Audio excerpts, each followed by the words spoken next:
Hello, I'm continuing the business about the visit of President Joe Biden to this country for the last few days. He left on Thursday from Knock, County Mayo, Knock Airport, County Mayo, an airport built during Monsignor Horton's time, and Charlie Haughey was the great man that supported it. The Fine Gael party at the time didn't support it, but Charlie did, and it was built, and it's been a great asset to County Mayo. Um, they've had visitors, over a million or more, visit Knock and visit the basilica now that it's called a basilica. Pope John Paul II, that marvelous Pope, visited in 1979, and dedicated. I think he laid the first stone or foundation, because it's a huge building and can accommodate up to 5,000 people. Imagine. And then there's two other churches there. There's the original Apparition Church, where you get mass. I've got mass in it, and then there's the church where you get confession, the sacrament of confession, and it's on from morning to evening, and there's always priest there. So when I was at a retreat, a silent retreat there some years ago, I made a general confession, and this is a great thing for any Catholic to do. To make a general confession in where there's a retreat and where that's possible, because I went into the confession box and was able to do it, and I was felt great after it. So I recommend it for any Catholic, and especially anyone that has lapsed.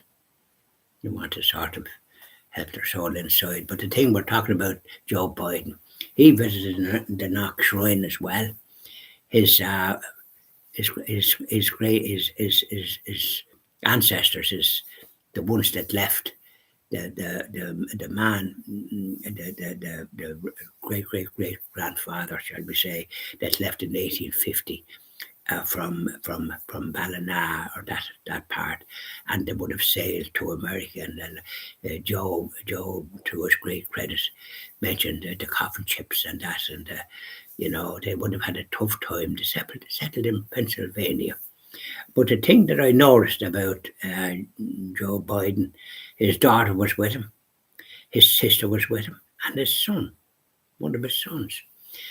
And what I noticed was great happiness on all their faces, and especially his daughter. When she was greeting people, she got a hug, which is the way of greeting. We greet people like that, especially the ladies, and it was lovely to see it. And what I noticed was smiles. Now, President Obama was here with his wife and two daughters, and unfortunately at the time I noticed that they didn't have smiles, the daughters.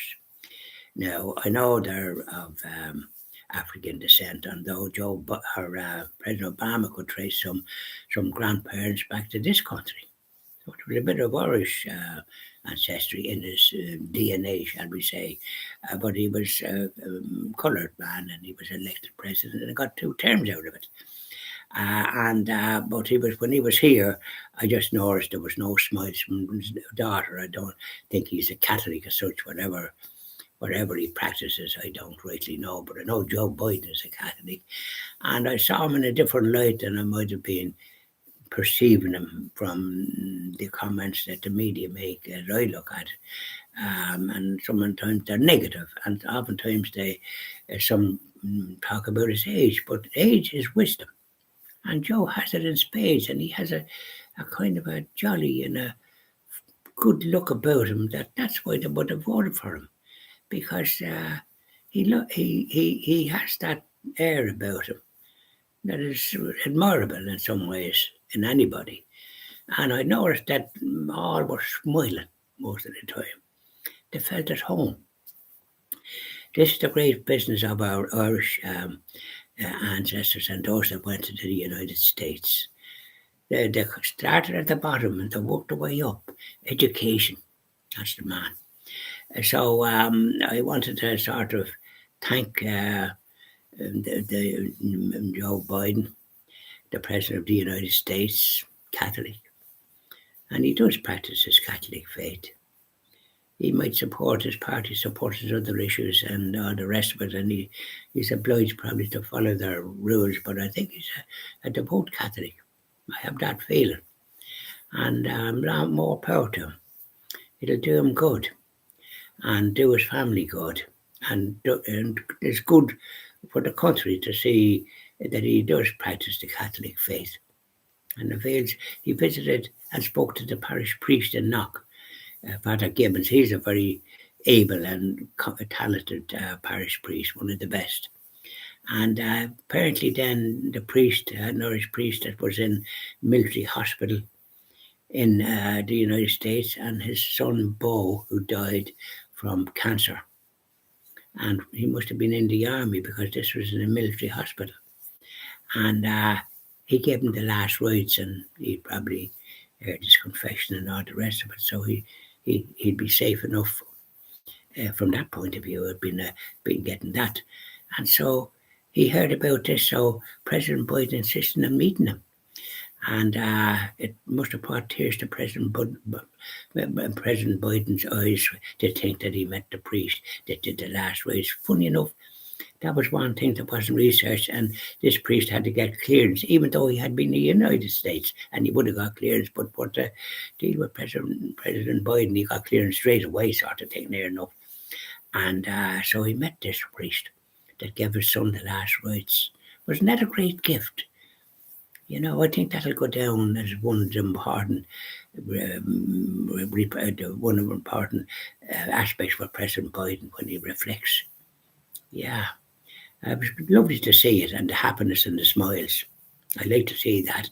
And then in Mayo, the weather looked a little bit peculiar there, a bit wet, but in any event, they were clapping and cheering.